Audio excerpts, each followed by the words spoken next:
आप देख रहे हैं श्री हरि कृपा आश्रम चैनल। संस्थापक स्वामी श्री हरि चैतन्य पुरी जी महाराज।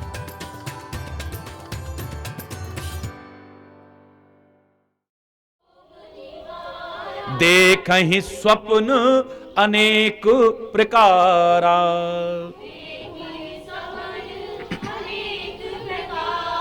अरे उस नींद में ना सही, उस रात्रि में ना सही, लेकिन मोह रूपी रात्रि में सब सोए हुए हैं। मोह का तात्पर्य आसक्ति हो सकता है, मोह का तात्पर्य अज्ञान हो सकता है, मोह का तात्पर्य भ्रम हो सकता है। ये तीनों अर्थ मोह के हैं।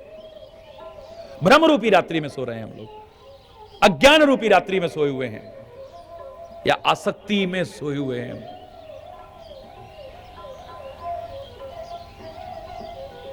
सोए हम सब हैं। और मैंने आपसे कहा था कि परमात्मा भी हमें जगाने आते हैं, जगाने आते हैं। संत भी हमें जगाने आते हैं, गुरु भी हमें जगाने आते हैं, महापुरुष भी हमें जगाने आते हैं। और ग्रंथों का भी उद्देश्य यही है कि आपको जगाएं। वो अपने अपने शब्दों में सबने कहा होगा। किसने कहा उठ जाग मुसाफिर भोर वही, अब रैन कहां जो सोवत है। कोई कहता है क्यों सोया गफलत का मारा, जाग रे नर जाग रे है। किसने कहा उठ फरीदा सुतया है। किसी ने अपने शब्दों में कहा कि उठ जाग तेरी गठरी में लागे चोर मुसाफिर जाग जरा। उपनिषदों ने कहा उत्तिष्ठ जागृत प्राप्य वरान निबोधयत। उठो जागो और अपने लक्ष्य की ओर आगे बढ़ो, और तब तक चलते रहो जब तक तुम्हें तुम्हारा लक्ष्य ना मिल जाए। बिना घबराए चलते रहो।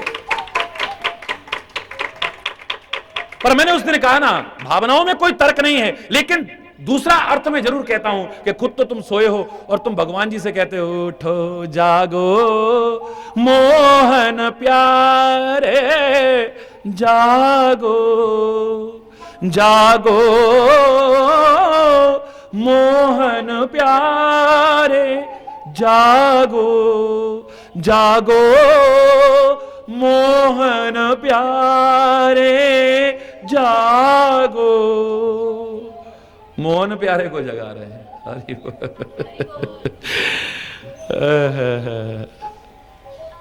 खुद सोए पड़े हैं। जगाएगा वो जो खुद जगा हुआ हो। चौकीदार जागते रहो तभी कहेगा जब खुद जगा रहेगा। जब सो जाएगा खर्राटे मारेगा तो वो बोलने लायक ही नहीं रहेगा कि जागते रहो। उसे फिर चौकीदार नहीं कहेंगे। एक बार मैंने कहा था ना आपसे, बहुत पुरानी बात है कि आज से 22 वर्ष पहले की बात बता रहा हूं।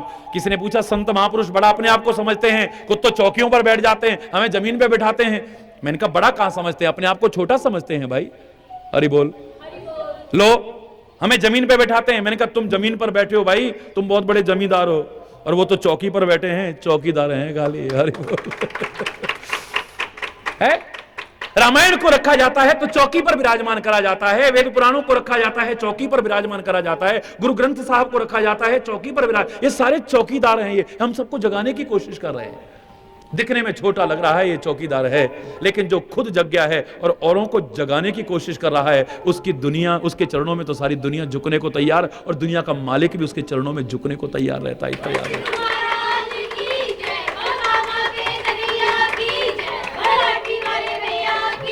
सच्चे अर्थों में जो जग गया है, कुल आलम उसके चरणों में झुकने को तैयार हो जाएगा, और कुल आलम का जो मालिक है वो भी उसके चरणों में झुकने को तैयार हो जाएगा। उसकी महिमा अपने मुख से गाएगा। संतों की महिमा गाइए।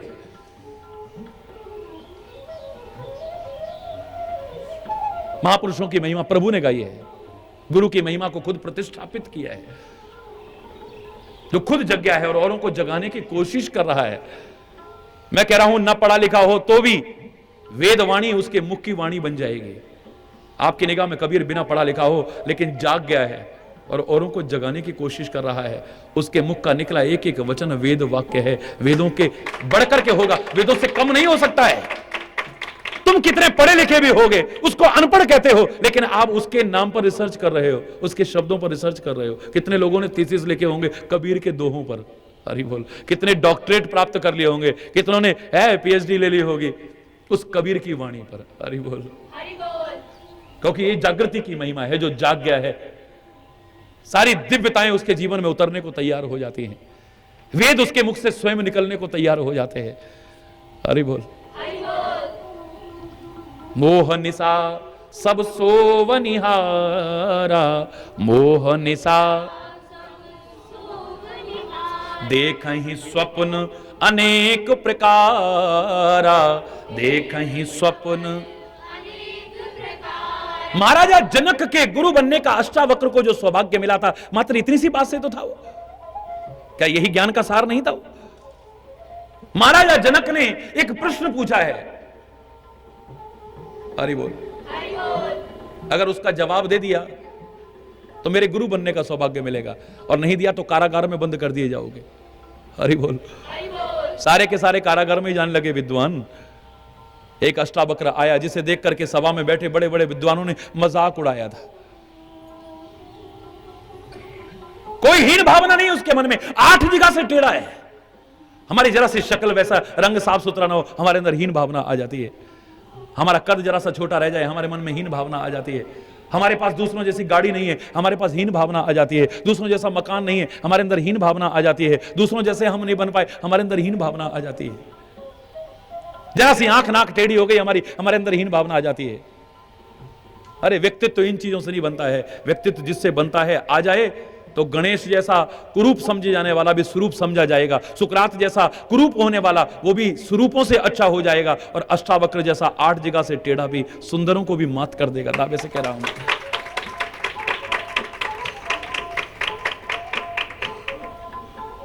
हरि बोल। मैंने कहा हमें तो नहीं लगता कि विद्वानों की सभा है, यहां पर तो चमड़े का काम करने वालों की सभा लग रही है। चमड़े का काम करना कोई बुरी बात नहीं है, मैं किसी का अपमान नहीं कर रहा, क्षमा चाहते हुए कहूंगा, लेकिन जो कथा है वो बता रहा हूं।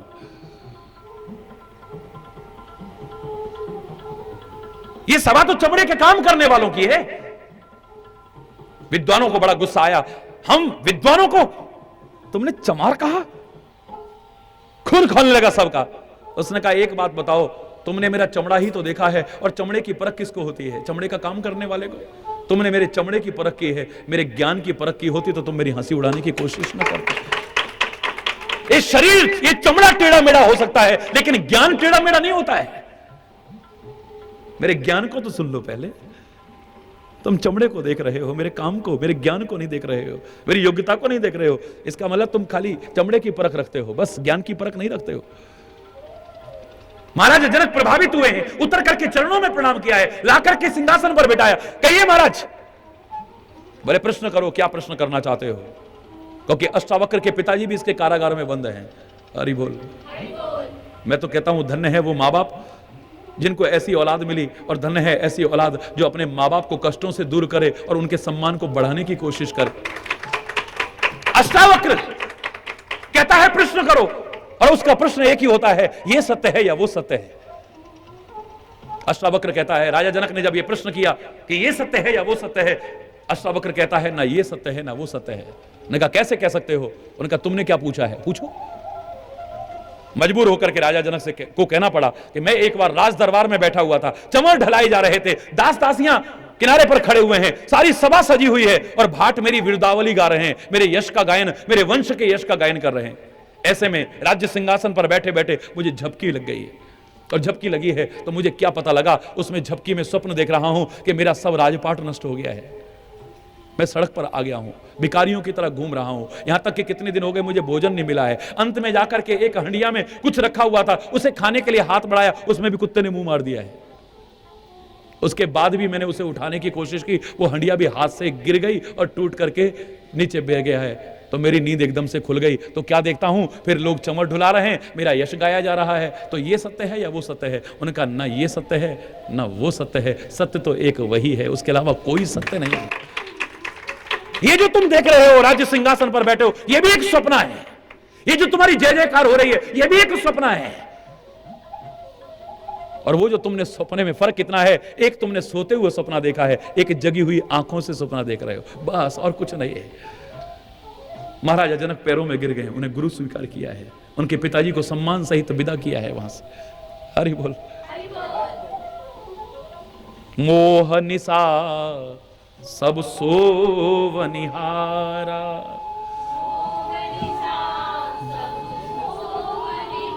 देखहि स्वप्न अनेक प्रकारा,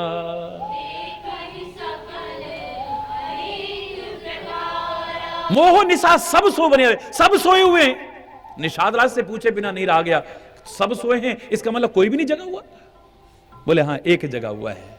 इस संसार रूपी रात्रि में, इस अज्ञान रूपी रात्रि में, इस भ्रम रूपी रात्रि में, इस मोह आसक्ति रूपी रात्रि में एक जगता है खाली।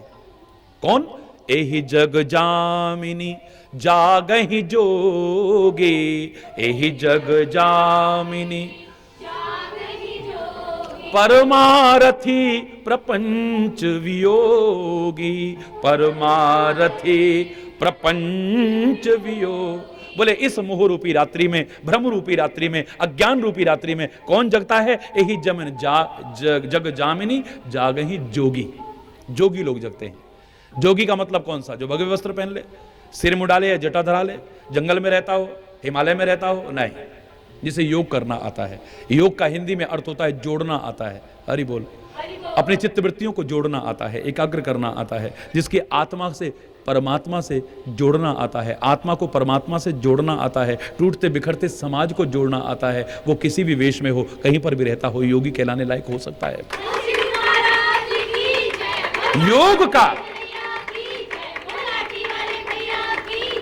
योग का तात्पर्य है जोड़ना, बिखरती हुई चित्तवृत्तियों को जोड़ना, टूटते बिखरते परिवार को, समाज को जोड़ना, आत्मा को परमात्मा से, बोलो ना, जोड़ना। यहां तक कि मैंने तो एक बार कहा था, ये जो मुख से आप बोलते हैं ना, इसमें भी जोड़ना आना चाहिए, इसमें भी जोड़ना आना चाहिए। अक्षर ब्रह्म का स्वरूप है। अक्षर योग गीता में जब आप अध्याय पढ़ेंगे तो अर्जुन ने प्रश्न पूछे थे, किम तद ब्रह्म, किम अध्यात्मम, किम कर्म पुरुषोत्तम, अधिभूतम च किम प्रोक्त, अधिदैवम किम उच्यते। तो भगवान श्री कृष्ण ने कहा था, ओम इत्येकाक्षर ब्रह्म। ओम ये ब्रह्म का स्वरूप है, अक्षर। और मैं कहता हूं ओम ही नहीं, मैं तो कहता हूं हर अक्षर ब्रह्म है। अक्षर की परिभाषा यही है, जो कभी क्षर ना हो, जो कभी नष्ट ना हो, वही ब्रह्म कहला सकता है, चाहे कोई भी क्यों ना हो।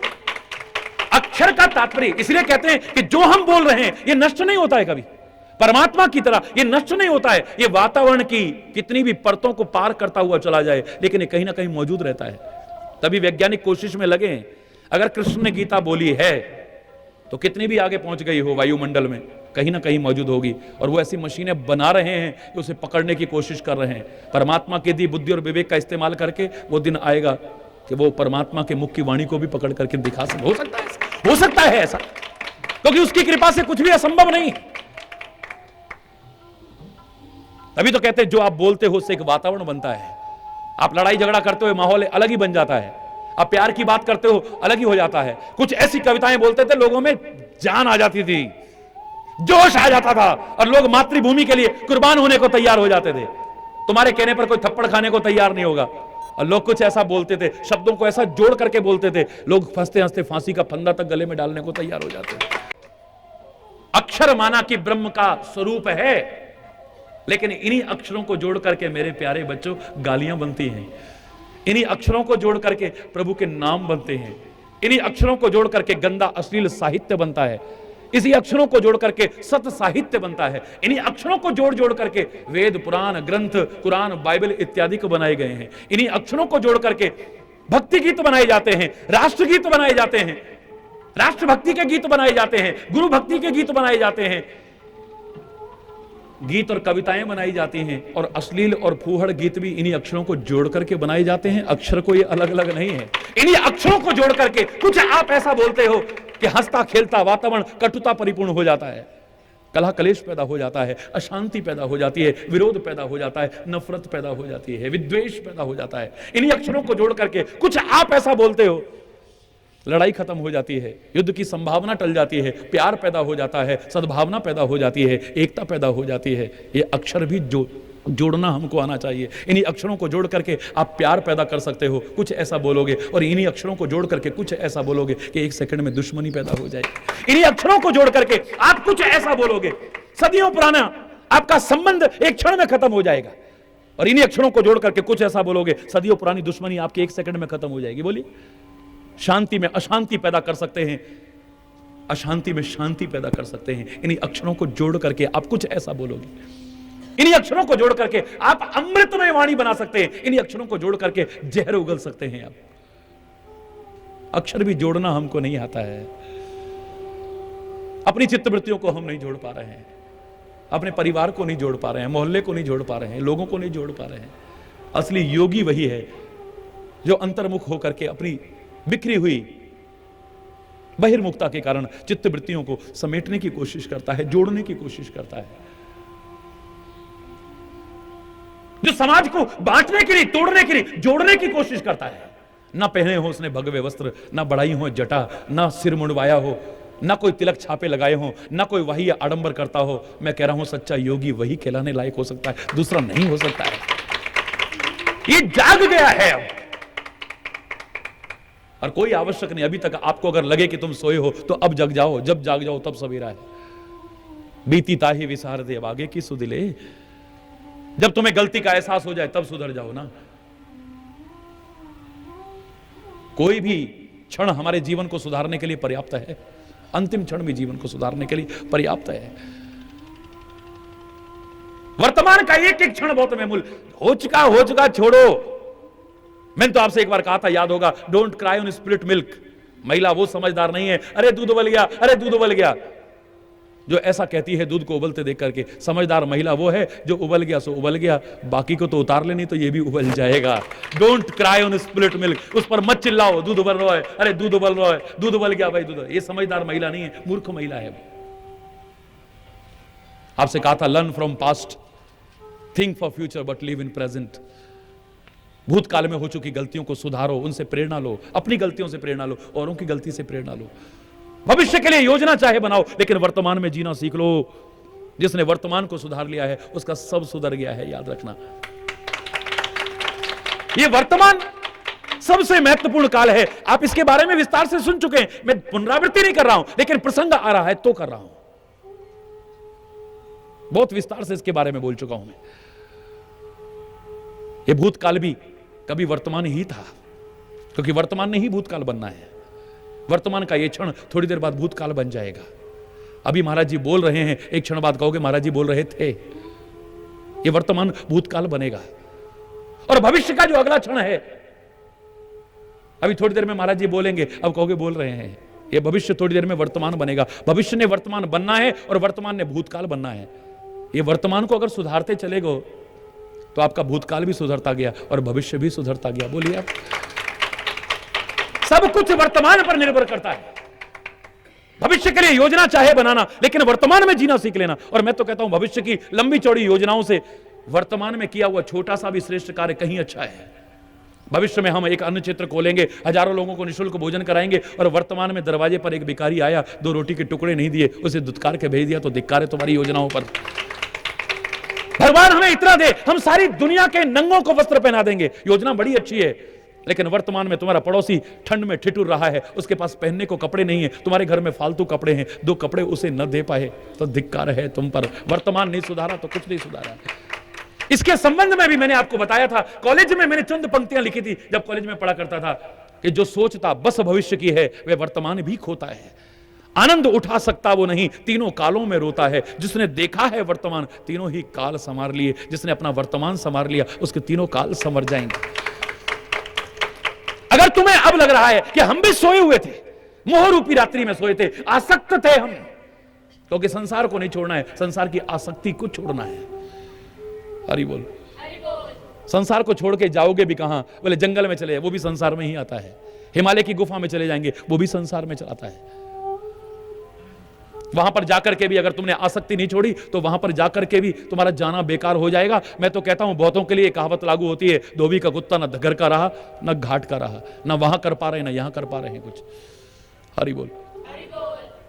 क्योंकि मन से तो नहीं जाएगा ना, तन से हिमालय की कंदरा में जा सकता है तू, तन से संसार को छोड़ करके जा सकता है तू, लेकिन मन को छोड़ के कहां जाएगा? हिमालय की गुफा में भी मन तो साथ में है, अगर इसमें सुधार नहीं किया तो वहां भी तेरे को दुखी करता रहेगा ये। हरि बोल। उस भजन की पंक्ति याद करो, तोरा मन दर्पण कहलाए, भले बुरे सारे कर्मों को देखे और दिखाए, तोरा मन दर्पण कहलाए। मन ही देवता मन ही ईश्वर, मन से बड़ा न कोई, मन ही देवता,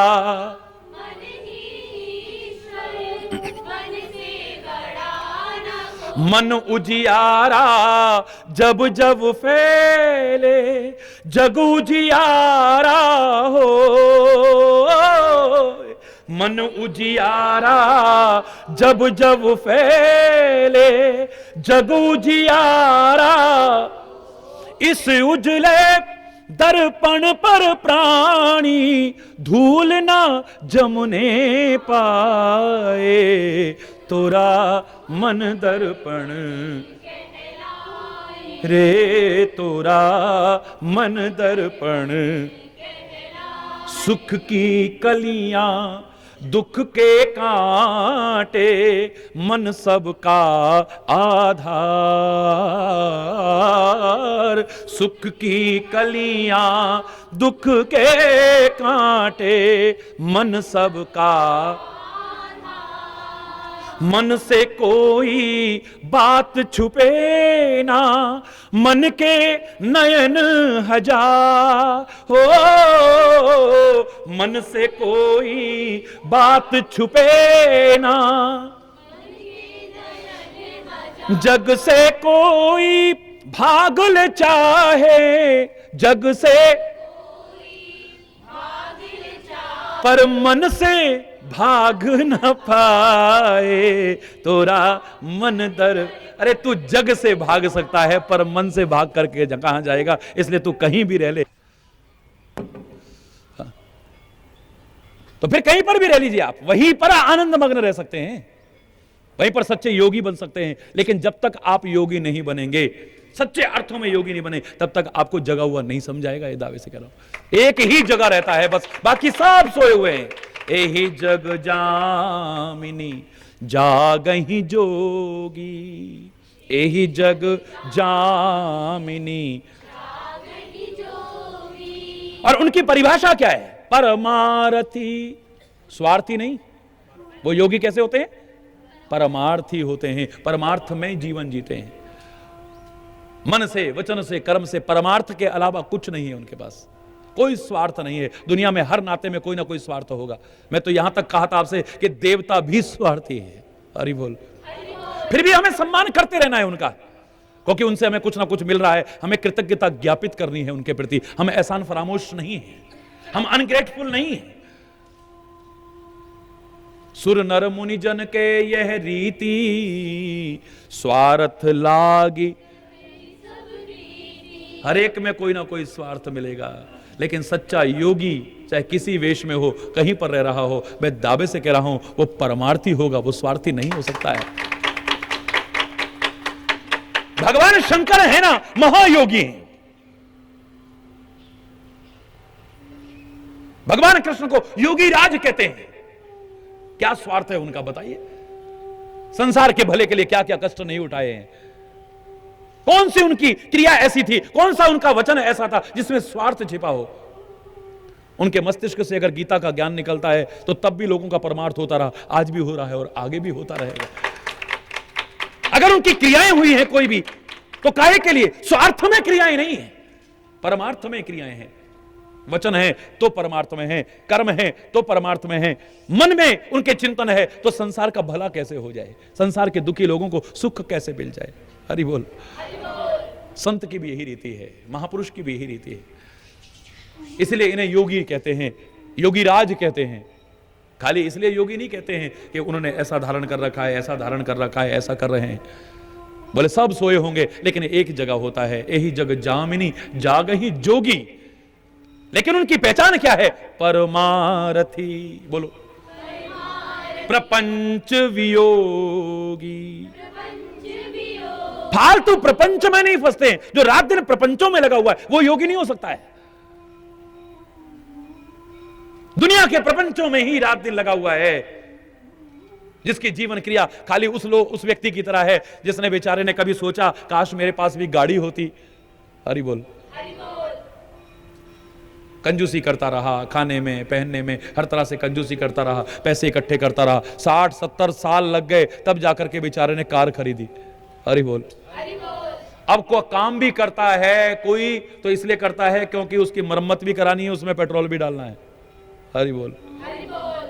और सुबह सुबह उठ के उसको खूब रगड़ता है, धोता है, चमकाता है खूब, फिर ले जाता है, डीजल पेट्रोल डाला, वापस लाके खड़ी कर देता है, और दिन भर जो कर रहा है उसी के लिए कर रहा है, उसका आनंद नहीं ले पा रहा है। हरि बोल।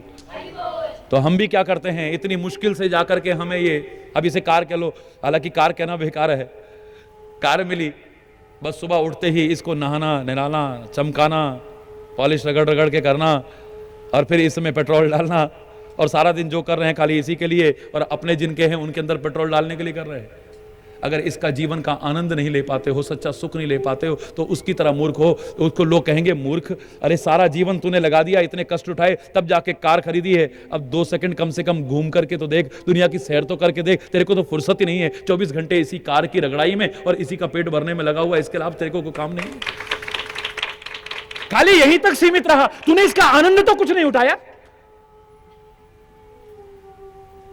सैर कर दुनिया की गाफिल, जिंदगानी बोलो ना फिर कहां, जिंदगानी कर रही तो ये नौजवानी। इसका अर्थ गलत मत लगाइएगा। देख तो इस दुनिया में परमात्मा ने क्या कुछ बना रखा है, लेकिन उस प्रपंच में मत फंसना अपने आप, प्रपंच में मत फंसाना अपने आप को। सैर कौन करेगा? जो प्रपंच में लगा होगा। एक दिन के लिए जाएगा तो अरे चलो यार, पता नहीं पीछे से अब दुकान का क्या हो रहा होएगा, पता नहीं भैंस दूध भी दे रही है कि नहीं यार वो बेटे ने आना था, पता नहीं आया है नहीं आया है, कोई दिक्कत तो नहीं हो रही है, उधर से एक वो ये काम भी अधूरा था। जो प्रपंच में रात दिन लगा है वो सैर क्या करेगा? बोलो ना। है जीना भी एक कला है बहुत बड़ी, जीना भी हर एक को कहाँ आता है। बोले मियाँ रोते को, बोले सूरत ही ऐसी है, हर टाइम ऐसी मुसीबतें पाल रखी हैं कि चेहरा लटका ही रहता है, मस्ती है ही नहीं, सुरूर है ही नहीं। महापुरुषों को देखिए, तुम्हारे लिए रात दिन कष्ट उठाते हैं और फिर भी मुस्कुराते रहते हैं। कौन सा नशा है वो? कौन सी मस्ती है वो? कौन सा सुरूर है वो? कौन सा योगी जगा हुआ है जो परमारथी, बोलो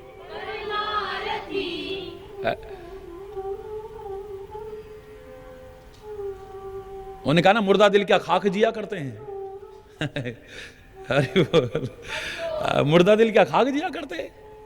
तुम्हारे अंदर जीवन ही नहीं है। जीते जी भी हम कई बार मृतक तुल्य जीवन जीते हैं। कौन है जीवित? जिसका मस्तिष्क ठंडा हो, जिसका रक्त गर्म हो और जिसकी चेतना जागृत हो, वही जीवित है। और जिसका मस्तिष्क गर्म हो जाए, जिसकी चेतना विलुप्त हो जाए और जिसके रक्त में ठंडापन आ जाए, वो कभी भी जीवित नहीं माना जाएगा। इतना याद रखो। खून गर्म हो, चेतना जागृत हो और मस्तिष्क ठंडा हो, हरि बोल, वही जीवित है।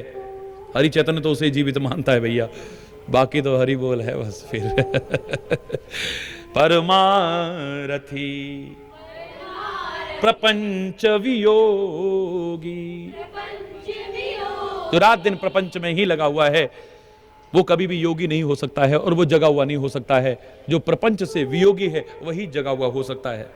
तो फिर उसने ये पूछा है कि हम कैसे समझे कि व्यक्ति जाग गया है।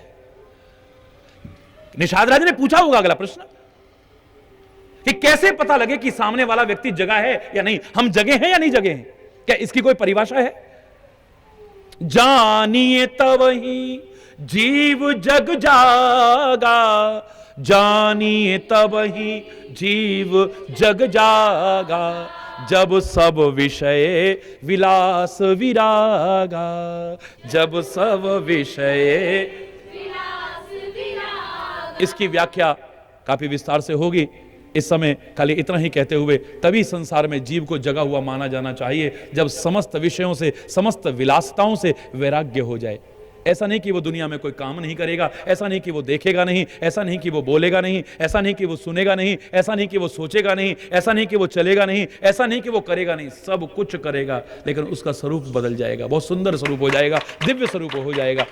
विषयों में और विलासिताओं से वैराग्य जिसे हो गया है, समस्त विषयों से, जो अभी तक आंखें रूप को देख करके आकर्षित हो जाती थी, कान शब्द को सुन करके आकर्षित हो जाते थे, नासिका गंध की तरफ आकर्षित हो जाती थी, जीभ स्वाद की तरफ आकर्षित होती थी, शरीर स्पर्श सुख के लिए लालयित रहता था, अब ये सारे विषय दूर हो जाएंगे।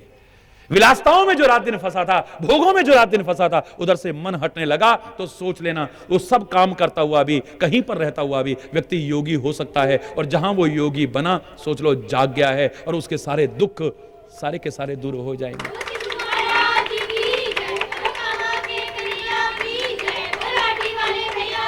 वो अर्जुन को उपदेश को सुन करके सच्चा निषाद बन जाएगा, और जहां सच्चा निषाद बना उसका सारा विषाद दूर हो जाएगा, संताप दूर हो जाएगा, दुख दूर हो जाएगा। बहुत विस्तार से इसकी व्याख्या प्रभु की कृपा से आगे करने की कोशिश करेंगे। आज यहीं पर यदि कोई गलत शब्द निकला हो उसके लिए क्षमा चाहता हुआ अपनी वाणी को विराम दूंगा। बोलो वृंदावन बिहारी। धर्म की, अधर्म का, प्राणियों में, विश्व का, गौ माता की, भारत माता की, गंगा माता की, संत समाज की, भारत की देवियों की, भक्त समाज की,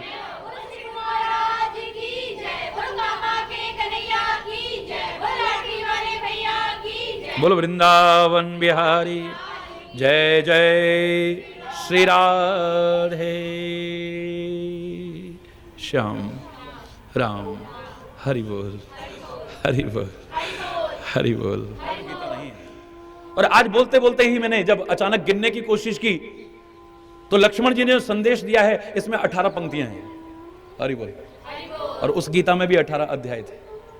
उस 18 अध्याय की गीता को सुन करके अर्जुन जाग उठा था, उसकी स्मृति जाग उठी थी, उसका मोह नष्ट हो गया था। और यहां गुह निषादराज जाग उठेगा, उसकी स्मृति जागृत हो जाएगी, उसका मोह, उसका संशय सारा दूर हो जाएगा। उसे संशय है। गीता का संदेश हमारे संशय को दूर करने के लिए, हमारे मोह को दूर करने के लिए, हमें कर्तव्य पथ पर आरूढ़ करने के लिए। जो नित्य प्राप्त परमात्मा है, अप्राप्त नहीं है, उसकी प्राप्ति और स्मृति, प्राप्ति की स्मृति और जागृति कराने के लिए है।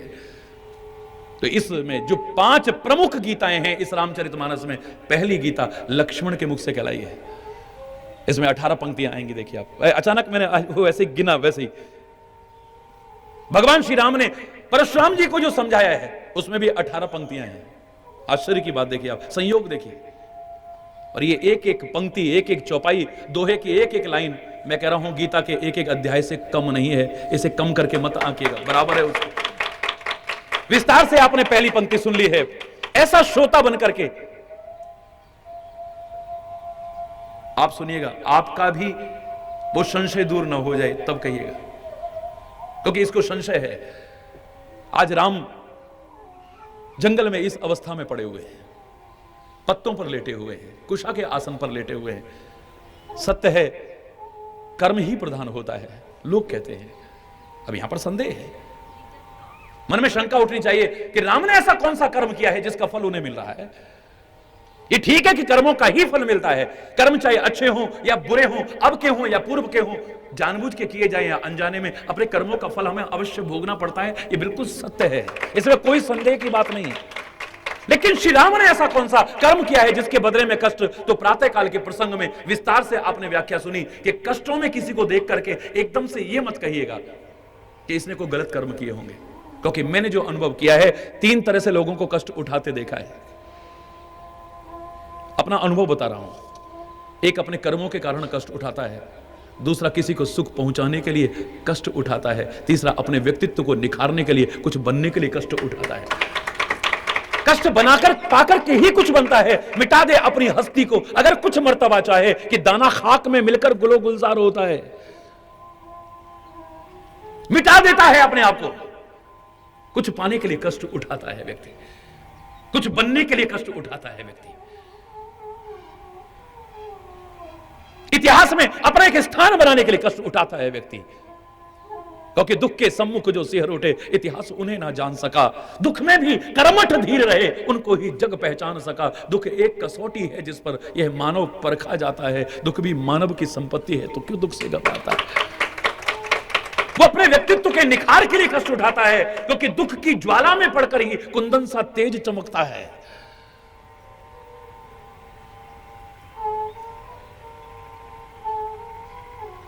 कुछ बनने के लिए भी आदमी कष्ट उठाता है, कुछ पाने के लिए भी कष्ट उठाता है। संतान पाने के लिए मेरी माताएं कितना कष्ट उठाती हैं, देखो अपनी जान तक की परवाह नहीं करती हैं। तुम कहते हो क्या दिया है, मैं कह रहा हूं एक घड़ी वो जिसमें जीवन और मौत के बीच झूलते हुए तुम्हें जन्म देती है, लाख जन्म लेकर के तुम उसका कर्जा नहीं उतार सकते हो। लेकिन वो कष्ट, तुलसी ने गलत नहीं कहा, बांझ की जान प्रसव की पीड़ा। बांझ क्या जानेगी प्रसव की पीड़ा को, या मैं क्या जानूंगा और आप क्या जानेंगे प्रसव की पीड़ा को। पर जिसको वो प्रसव पीड़ा नहीं मिलती है वो बेचैन होता है। तुम कह रहे हो कष्टों से घबराते हैं, ऐसे कष्ट तो लोग पाने को तैयार रहते हैं। अगर न मिले वो कष्ट तो लोग ढोंग, पाखंड और अंधविश्वास की चौखटों पर नाक रगड़ कर हर तरह से अपना शोषण तक कराने की मूर्खता कर बैठते हैं। उस कष्ट में भी क्या सुख है, इसे तुम अनुभव नहीं कर सकते हो। एवरेस्ट की चोटी पर जो चढ़ने की कोशिश कर रहा है उसे वहां पर कोई पलंग नहीं मिलता है, कोई बिस्तरा नहीं मिलता है, घर की सुख सुविधाएं नहीं मिलती हैं, ताजा भोजन नहीं मिलता है और कदम कदम पर मौत का साया मंडराता है। कोई ग्लेशियर ना खिसक जाए, कोई तूफान ना आ जाए, कोई आंधी ना आ जाए, कदम का किसी खाई में पांव ना फिसल जाए।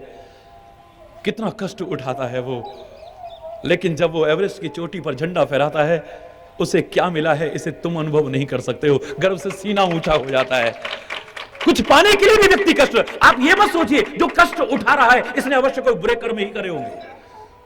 ये हमारी अल्पज्ञता का परिचय होगा अगर किसी को कष्टों में देख करके हम सीधे सीधे ये अर्थ करते हैं। श्री राम क्यों कष्ट उठा रहे हैं, कर्म प्रधान है कह दिया आपने, अधूरा कह रहे हो। लक्ष्मण इस संदेह को तुम्हारे दूर करना चाहता है। एक संत को देखिए आप, उसका क्या स्वार्थ है, कौन से बुरे कर्म किए हैं उसने जिसके बदले में कष्ट उठा रहा है। लेकिन तुम्हारे कष्ट तक अपने ऊपर लेने को तैयार हो जाता है, तुम्हारी मुसीबत तक अपने ऊपर लेने को तैयार हो जाता है, तुम्हारे गम अपने ऊपर लेने को तैयार हो जाता है और कष्ट पाकर के भी तुमको सुख पहुंचाना चाहता है। उसी को तो संत कहते हैं, उसी को तो महापुरुष कहते हैं, उसी को तो सदगुरु कहते हैं और परमात्मा भी उसी को कहते हैं।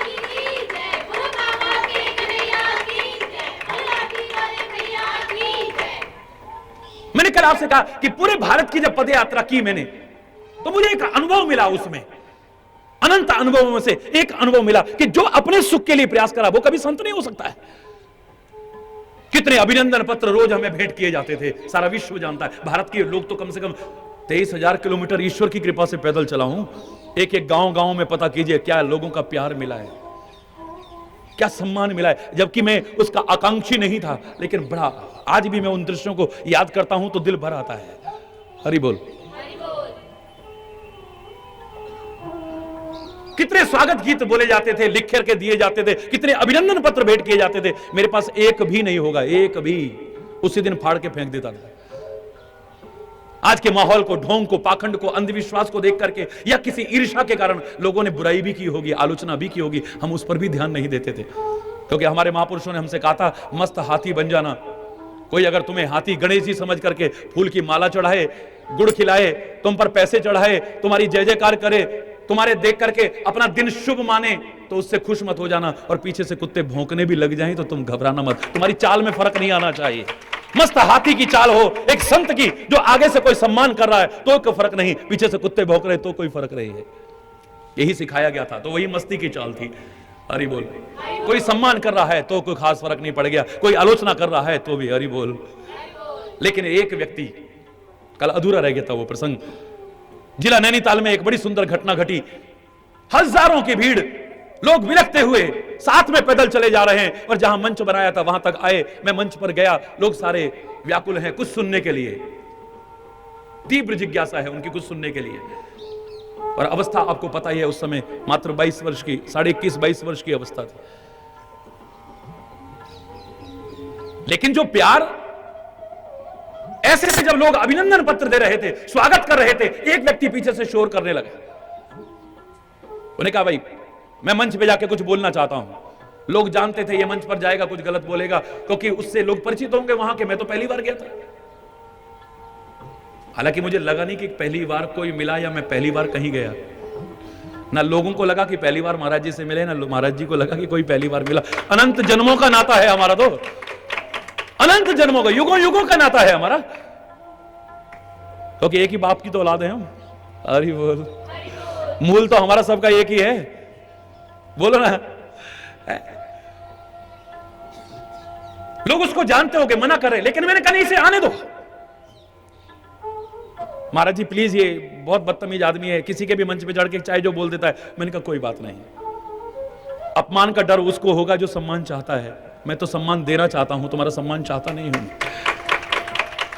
मौत का डर उसे है जो जीना चाहता है। मैं तो सार्थक जीवन चाहता हूं, चाहे इतना सा मिले, और निरर्थक जीवन इतना भी हो मैं चाहता ही नहीं हूं, तो मुझे मौत का डर क्या लगेगा? कोई सवाल ही नहीं है। इसको आने दो, आगे आने दो ना। मैंने बुलाया, आधा कायल तो बेचारा वो तभी हो गया। कह रहा आया, उसने प्रणाम किया, माइक हाथ में लिया, बोले आप लोग गलत समझ रहे हैं, मैं कोई महाराज जी का आलोचक नहीं हूं, मैं कोई महाराज जी का आलोचक नहीं हूं। आप लोगों को जो लग रहा है कि मैं उठपटांग बोलूंगा, वो भी आपकी गलतफहमी है। मैं इन्हें देख करके बस पागल सा हुआ जा रहा हूं, जो आज से 15 साल पहले किसी को देख करके मैं हुआ था। लेकिन उसने अपना घर बसा लिया, बाद में गृहस्थी बसा ली और मेरी भावनाओं को ठेस पहुंचाई थी। बस मैं यही कहना चाहता हूं, जैसे उसके प्रति हमारी श्रद्धा जगी थी, फिर उसने हमारी श्रद्धा को आहत करके अपने सुख के लिए अपना घर बसा लिया और हम सबको छोड़ गया। ऐसे ही कभी इनकी भी युवावस्था है, कहीं अपने सुख के लिए घर बसा करके हमारी भावनाओं को फिर आहत ना कर दें, वरना फिर किसी पर विश्वास हमारा नहीं होगा कभी। उसने जो चंद पंक्तियां बोली मेरे को आज तक याद है, एक भी स्वागत गीत याद नहीं है, मैं सौगंध खा के कह रहा हूं। एक अभिनंदन पत्र की पंक्ति याद नहीं होगी, लेकिन उसके शब्द इस कंप्यूटर में जैसे कि तैसे भरे हुए हैं। सुनाऊं आपको? सुख हेतु न गेह बनाओ, अपने सुख के लिए घर मत बसाना कभी। सुख हेतु न गेह बनाओ, किस घर में अमा सकोगे, तुम हो महान फिर कैसे पिंजड़े के विहग बनोगे। आकाश अनंत चंदोया, आकाश अनंत चंदोया, शैया पृथ्वी तृण शोभित, रहने के लिए तुम्हारे यह विश्व गेह है निर्मित। सारा विश्व तुम्हारा घर है, एक घर मत बसाना। रहने के लिए तुम्हारे यह विश्व गेह है निर्मित, कोई आदर से तुमको मालाएं पहनाएगा, कोई निज घृणा दिखाकर पैरों से ठुकराएगा। तुम चित्त शांति मत तजना, आनंद निरत नित रहना, यश कहां कहां अपयश है, इस धारा में मत बहना।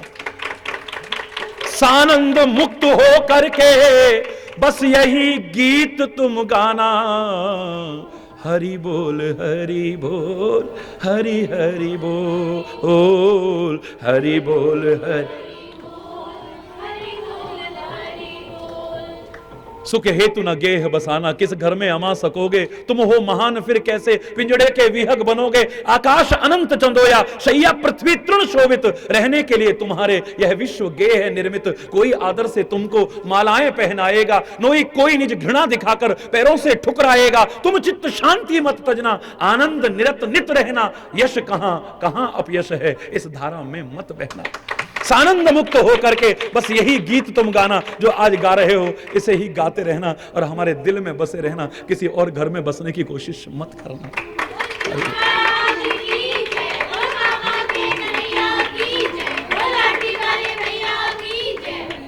तो एक व्यक्ति दूसरों को सुख पहुंचाने के लिए कष्ट उठाता है, एक व्यक्ति कुछ अपने व्यक्तित्व को निखारने के लिए, कुछ पाने के लिए, कुछ बनने के लिए कष्ट उठाता है, और एक व्यक्ति अपने कर्मों के कारण कष्ट उठाता है। अगर कष्ट उठाना ही है, परमात्मा आपको कोई कष्ट ना दे। तो पूछ लेते हैं लोग, महाराज जी आपके मंच पर बड़े गमले लगे होते हैं, तो महाराज जी थोड़ी लगाते हैं भाई। महाराज जी को तो चट्टान पर बैठा दोगे वहां भी बोलते हैं, जमीन पर बैठा दोगे वहां भी बोल लेंगे, पैदल यात्रा में कहां कहां कैसे कैसे नहीं बैठे होंगे, कैसे कैसे नहीं रहे होंगे। और अभी भी मैं इन चीजों का तो देखता ही नहीं कि आप कहां बैठा रहे हैं। मुझे आपकी भावना है, आप गमले लगा देते हो, फिर भी महाराज जी ये गमले अच्छे लगते हैं, फिर भी क्यों लगाते होंगे आप? हर एक में से कोई ना कोई अर्थ निकाल देते हो। तो मैंने आपको बताया था ना, मैंने कहा मुझे लगता है मेरे बच्चे मेरे कर्तव्य का बोध कराते रहना चाहते हैं कि हरि चैतन्य जी अपने काम को मत भूल जाइएगा, क्योंकि आप आए ही दुनिया में इसलिए हैं कि सारी दुनिया के गम लें और सबको खुशी दे, बस यही कारण है।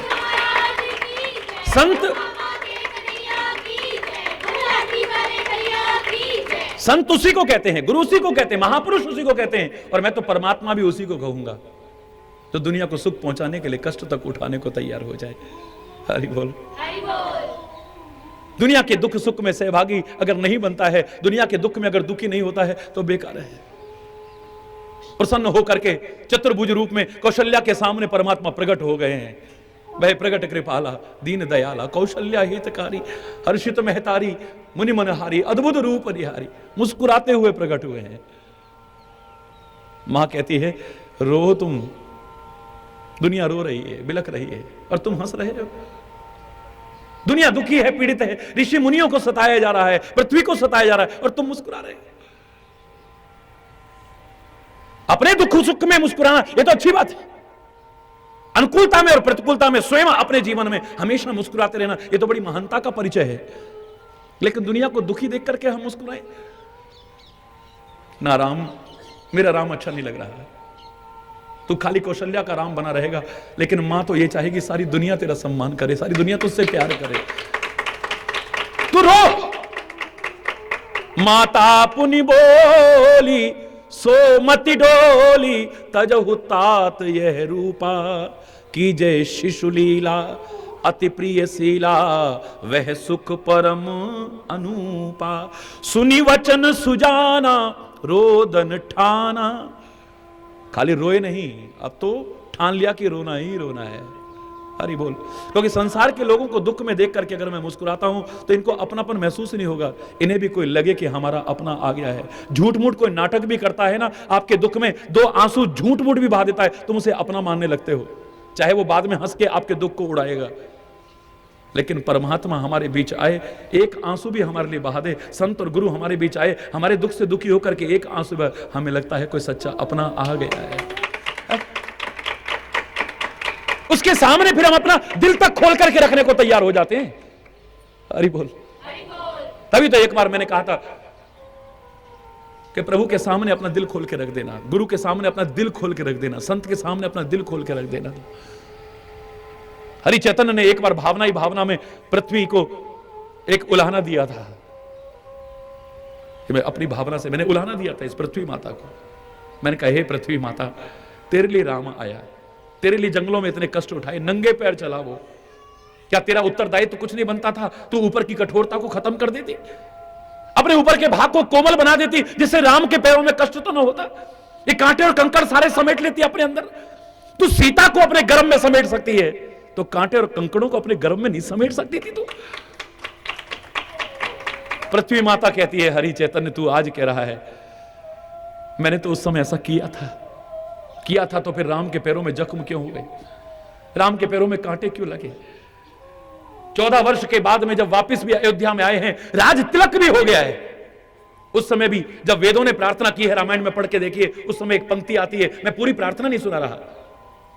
ध्वज कुलिस अंकुश कंज जुत पद फिरत कंटक किन लहे। ध्वजा कुलिश अंकुश और कमल के चिन्हों से युक्त चरणों में कांटे और कंकड़ दिखाई दे रहे हैं। अभी तक कांटे दिखाई दे रहे हैं, कांटों के छिद्र, कंटक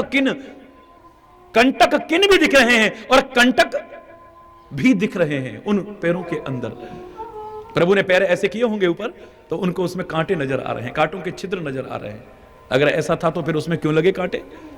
बोले वही तो बता रही हूं। पृथ्वी माता रोते हुए हरि चैतन्य से क्या कहती है, मेरी अपनी कल्पना कही है या भावना कही है?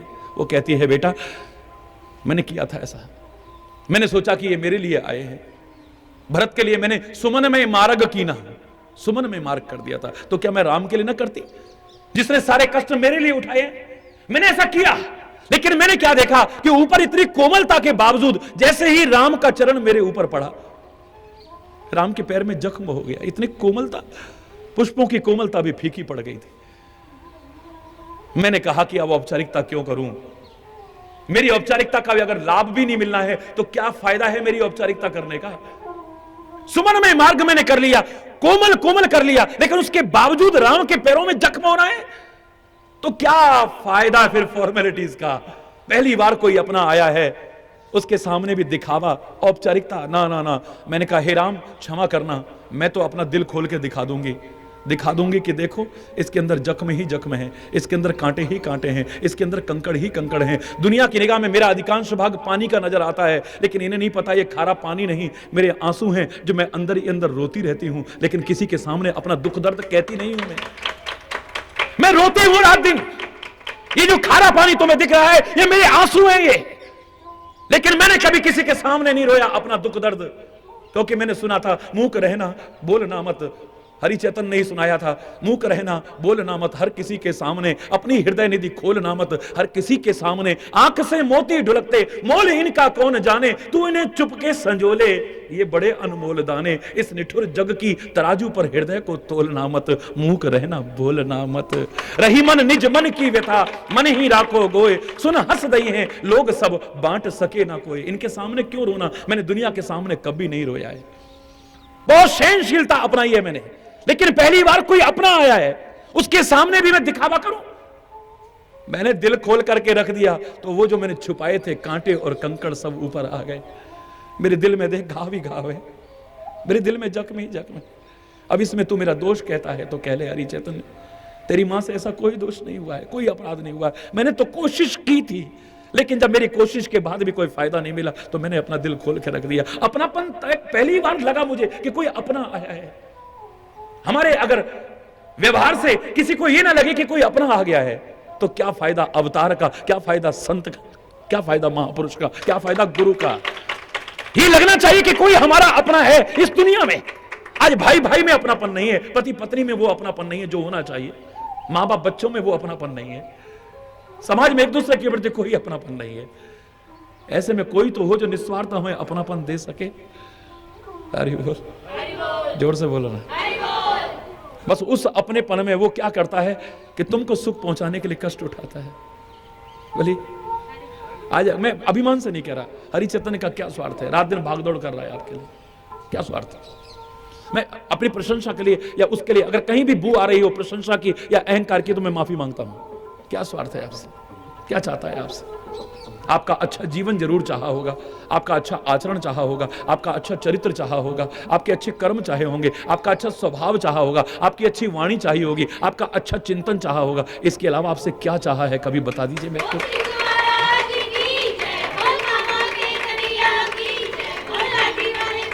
रात दिन संत अगर कष्ट उठाता है, कष्ट उठाते देखते हैं, ये तो प्रभु की कृपा है जो ये शरीर चल रहा है। वरना शायद मैं कई बार सोचा करता हूं कि मैं करूं तो ये तो मेरी मूर्खता होगी, एक दिन भी मैं इस हाल में नहीं रह सकता हूं, पागल हो जाता अब तक, या हरी बोल हो गई होती। रात को 3:30 बजे से लेकर के रात 1:30 बजे तक, रात दिन 22 वर्षों से मैंने नहीं देखा कि नींद किसे कहते हैं। उसके बावजूद चेहरे पर वही प्रसन्नता बनाए रखता है, वही मस्ती, वही सुरूर बनाए रखता है। तो इसकी कृपा ही हो सकती है, और क्या हो सकता है बताइए।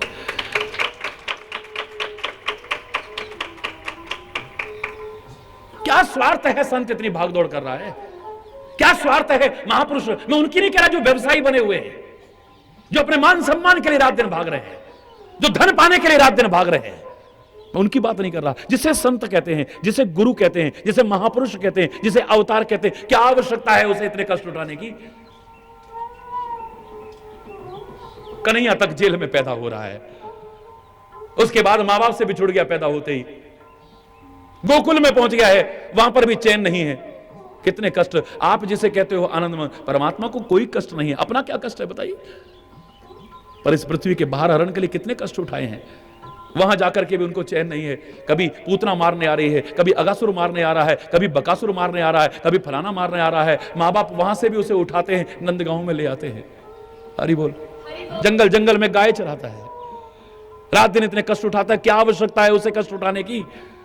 तुमको अपनापन देने के लिए, तुम्हारे कष्टों को दूर करने के लिए रात दिन कष्ट उठाता है। तो मैं आपको फिर अंत में उस पहली चौपाई का जो विस्तार से अर्थ हुआ, काहू न को सुख दुख कर दाता, निजकृत कर्म भोग सब भ्राता। ये ठीक है, अपने कर्मों का फल मिलता है, लेकिन इन कर्मों का फल मिलने के साथ साथ इस बात को नकारा नहीं जा सकता है। किसी को कष्ट में देखते हो तो एकदम ये मत सोचना इसने को बुरे कर्म किए होंगे। एक अपने गलत कर्मों के कारण कष्ट उठाता है, एक दूसरे को सुख पहुंचाने के लिए कष्ट उठाता है, एक अपने व्यक्तित्व के निखार के लिए, कुछ बनने के लिए, कुछ पाने के लिए भी कष्ट पाता है। उसके बाद इस लक्ष्मण गीता का जो अगला संदेश है, कितना प्यारा संदेश है। योग वियोग भोग भल मंदा, हित अनहित मध्यम भ्रम फंदा, जन्म मरण जह लग जग जालू, संपत्ति विपत्ति कर्म और कालू। हरि बोल। इसकी व्याख्या आपने सुबह सुनी। और धरणी धाम धनपुर परिवारु, स्वर्ग नरक जह लग व्यवहारु, देखिए सुनिए गुनिए मन माही, मोह मूल परमारथ नाही। ये जितना तुम्हें दिख रहा है, ये मिलना, ये बिछुड़ना, ये भला बुरा जो तुम्हें मिल रहा है, ये जितना आपके शत्रु हैं, मित्र हैं, उदासीन हैं, जन्म मृत्यु संपत्ति विपत्ति, स्वर्ग नरक कर्म और काल, ये सब के सब जगत के जंजाल हैं। ये हरि बोल। धरती घर धन नगर परिवार स्वर्ग नरक जो व्यवहार हैं, देखने में आते हैं, सुनने में आते हैं, मन से विचार करने पर आते हैं, इन सब का मूल मोह अज्ञान है, मूल मोह है, अर्थात अज्ञान है। परमार्थता ये है नहीं, आपको नजर आते हैं। एक रस्सी में भी सर्प जैसा नजर आता है, लेकिन तभी तक जब तक अंधकार है। यत् सत्वाद मृषैव भांति सकलम रज्जा रज्जौ यथा अहिर ब्रह्म। रज्जौ में यानी रस्सी में भी सर्प की अनुभूति होती है, लेकिन कब तक होगी? जब तक अंधकार है। कब तक वो डराएगा तुम्हें? जब तक, और जैसे ही प्रकाश होगा तुम कहोगे हाँ तेरी हम बेकार में डर रहे थे, इससे बच के भाग रहे थे, ये तो रस्सी है, तो सर्प है ही नहीं, ये तो असत्य है, सत्य है ही नहीं। ये दुनिया भी तुम्हें असत्य लगने लगेगी जब ज्ञान का प्रकाश तुम्हारे अंदर हो जाएगा। फिर तुम्हें इसमें परमार्थ नजर नहीं आएगा, परमार्थ सच्चे परमार्थ की ओर अग्रसर हो जाओगे। ये जितने तुमको लग रहे हैं ये सारे के सारे तुम्हें भ्रम जैसे लगेंगे, ये नाटक लगेगा फिर। और नाटक से आदमी न सुखी होता है न दुखी होता है। बोलो, तभी मैंने आपसे सुबह कहा था ये संसार एक रंगमंच है, हम सबको अभिनय मिला है करने को। मजा तब है जब हम कुशल अभिनय करके जाएं, लोग तालियां बजाएं, वाह वाह करें, अरे यार क्या एक्टिंग करी इसने, एक्टिंग ही सही लेकिन अच्छी करें। मानव बना दिया है मानव, तो दानव की एक्टिंग ना आ जाए बीच में, मानव की ही एक्टिंग हो। फिर संत की अगर एक्टिंग करने को मिला है तो संत बनकर के दिखाएं हम मंच पर, इस संसार रूपी मंच पर, फिर संत ही बनकर के दिखाएं। फिर असंत का एक भी हल्का सा भी इशारा उसमें नजर ना आए, वरना तुम कुशल अभिनेता नहीं हो सकते हो कभी भी। तुम्हें मानव की एक्टिंग करने को मिली है तो मानव बनो, संत की एक्टिंग करने को मिली है तो संत बनो ना। अगर अभिनय भी है तो अच्छी तरह से करो ना, उसे कुशलता पूर्वक करो, अकुशल ना हो। बार बार तुम्हें मंच पर ना बुलाना पड़े, बार बार मंच से हटाना ना पड़े, और एक दिन ये ना करे अरे यार ये इस लायक नहीं, हटा इसके यहां। जब शूटिंग होती है फिल्मों की ना, तो क्या कहते हैं वो, कट, क्या कर रहे हो यार, एक सेंटेंस ठीक से नहीं बोल सकते, आपको ऐसे आना है, ऐसे रोते हुए आना है, ऐसे करना है, ये करना है, चलो फिर शुरू हो जाओ, फिर करा, प्लीज यार कट। बार बार रीटेक देना पड़ता है हमें, बार बार जन्म मरण के चक्कर में फंसना पड़ता है हमें। क्यों? क्योंकि हम अभिनय भी ठीक से नहीं कर पा रहे, कुशलता पूर्वक अभिनय नहीं कर पा रहे। और अभिनय की विशेषता देखिए आप, हरि बोल, हरि बोल। अभिनय की विशेषता देखिए आप, सारे के सारे झंझट खत्म हो जाएंगे। हमें कुछ लोगों की बातें बुरी लगती हैं, कुछ लोगों की अच्छी लगती हैं। क्यों? अगर अभिनय समझा होता तो बुरा लगता क्या? मंच पर कोई डिशम डिशम हमारे साथ कर रहा है तो नीचे उतर के लड़ाई करेंगे क्या?